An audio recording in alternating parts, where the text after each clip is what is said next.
ginnaaw bu mu amalee gudd gu mag ci diwaanu Argentine léegi tey jëlee si dimanche bi 11h50 rek daal di jóg Serigne Khadim Kébé daal di egsi ci diwaanu Brésil si aéroport international bu Guarulhos niki noonu mbokki taalibe yi ñëwoon ngir teertu ki nga xam si moo di Serigne Khadim Kébé bokk na ci Serigne Baye Ndiaye bëgg Fall bi nga xam si moom moo jiite daayira mu Xaadimatul Amda bu nekk ci diwaanu São Paulo Brésil waaye tamit ci teewaayu Serigne Khadim Jonn bi nga xamante si awkatam la dëkk ci Sénégal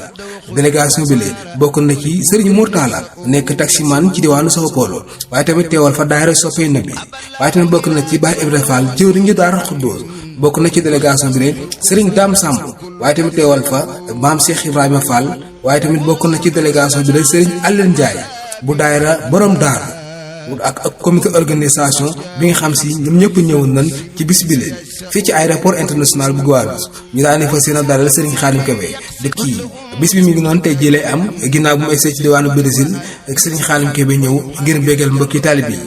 fii ci diwaanu Brésil. ñu daal di ànd ak moom ak gunge ko ba ci hôtel bi nga xam si fa lañ ko nam moo dalal mu nekk hôtel bu mag bu nekk ci diwaanu República fii ci diwaanu São Paulo Serigne Khadim Kébé nag nar fay nekk fii ba la 14 bokki taalibe yi képp nga xam si ba nga ñëw siyaar ko mën nga ko fekk ci hôtel bi nga xam si fa lañ ko dalal ni ko tey jëlee mu fas yéene amal guddik sant Serigne Touba fii ci diwaanu São Paulo Brésil.